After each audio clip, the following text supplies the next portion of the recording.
It doesn't feel like it's enough. It doesn't feel like it's ever enough. It's never enough food. It's never enough alcohol. It's never enough lust. It's never enough attention. It's never enough. Have you ever felt like there's just never enough? You want more, you want more, you go back to it, even though you know it doesn't make you feel the best, right? Our vices, our our suffering comes internal, not external. You're suffering internally. You have all this warfare because you're not understanding one thing, that you're not a physical creature, you're a spiritual creature. Your soul is within your body.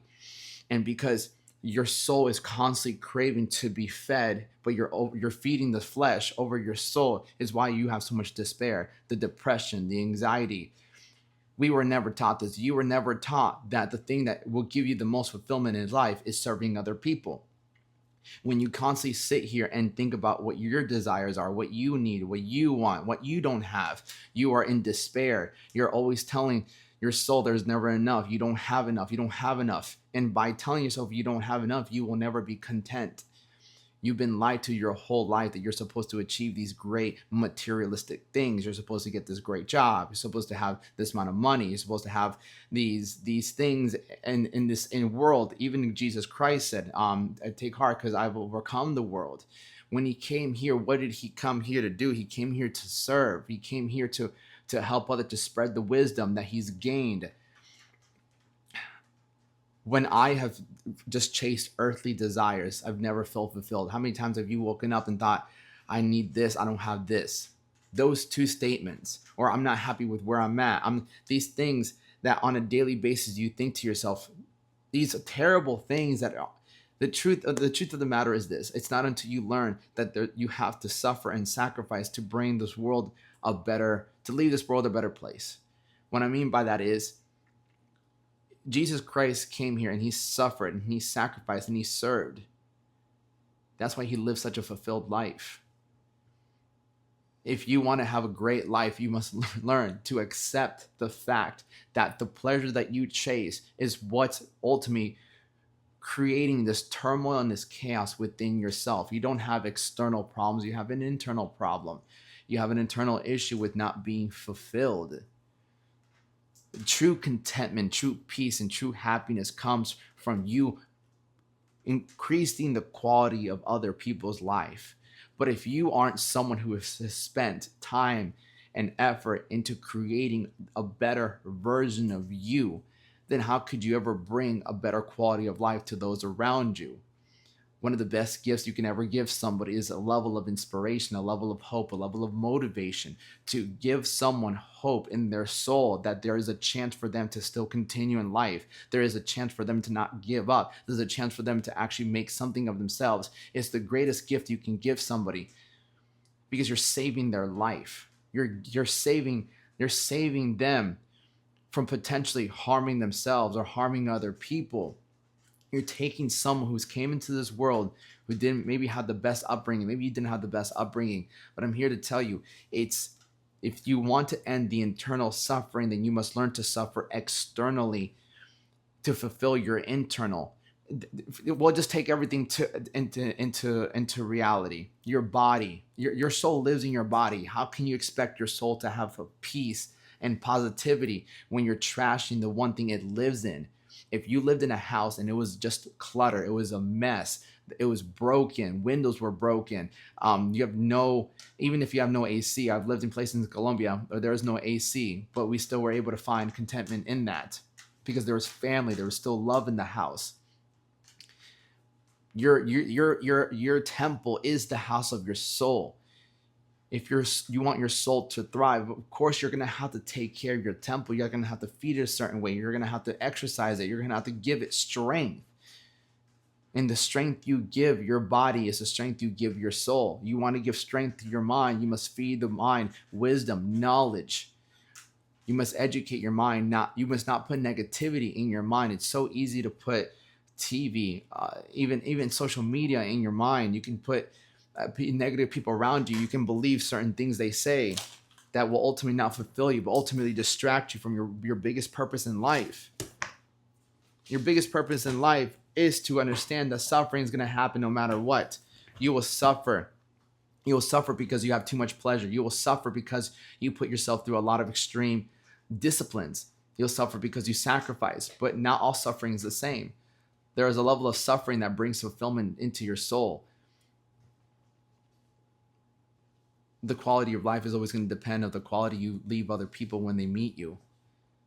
A person who improves the quality of someone else's life because of the sacrifices they made will ultimately be more fulfilled and be more content than someone that's just here to take and take and take. What can I get from them? What can I get from them? What can I get from them? What can they give me? How can they best serve me? Negativity and doubt and all these negative emotions all come because we're constantly chasing things that are not that we don't necessarily have. I say this because if you're at a point in your life where you are suffering, where you are not happy, where you are just wondering what the fuck is the purpose of your life, the meaning of your life, we must follow Christ. Christ came here and served and suffered and sacrificed. When you learn to sacrifice pleasurable food, when you learn to sacrifice the drugs and the alcohol, because all those things, all they're doing is numbing your soul, quieting your soul, and feeding the physical being. When you understand that suffering is what makes you stronger, discipline is what makes you stronger. Having a level of self-control creates the man that can lead others to a better way of living life. Because you're here for a reason. You're given a gift, right? You're given the gift of life. Jesus sacrificed himself to give you a better quality of life. But there's always our opposition, which is the devil, which will always instill in your mind to trust yourself, that you don't need anybody else, that you can do this all yourself.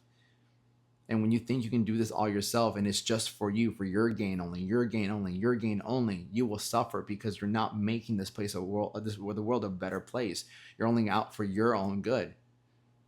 And the people who are chasing the things that are not spiritually inclined, that are not spiritually growing, they suffer the most because we're after things that we cannot take once we die.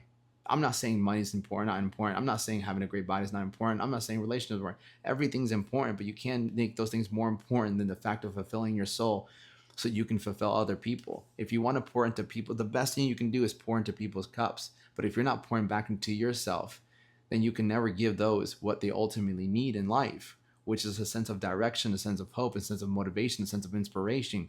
You give that to someone because you've given it to yourself. And so that's why we have a process on a daily basis of growing ourselves, making ourselves wiser, making ourselves stronger, making ourselves more resilient, persevering during tough times, because tough times are just there to test your character and improve you. We are giving opportunities every day to improve.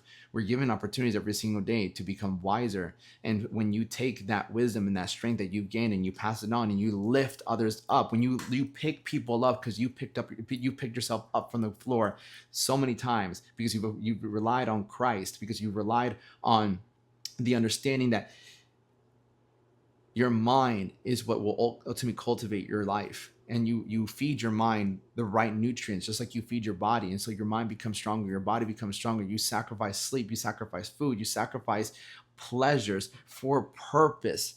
And again, your purpose in life is to create a better version of you, and that was always going to come from discipline. Discipline is the key to all of this. Discipline is the key to your highest potential, because you're ultimately saying no to what the flesh wants and ultimately what the spirit wants. Take that with you today and go and put yourself through a level of sacrifice and discipline, because you know that's what's going to give you more fulfillment. No one's ever taught you this. Everyone's always taught you to run from pain, to avoid hardships, to avoid the things that are hard that are actually better for you. And that's why most people suffer in this world, because they're afraid to face the difficult things in life because it doesn't benefit them in the very moment. This is painful. I don't want to do this. I don't like this. I'm not going to do this, because you're still thinking about yourself. You're not thinking about others. And the man that can pursue a level of sacrifice and discipline for the betterment of others will ultimately attain everything he wants in the external world. In the materialistic world, you will obtain everything you want externally when you can fulfill yourself internally, because you're able to give others, not just to their body, but you're able to give back to their spirit and their soul, the thing that we do leave with when we do die.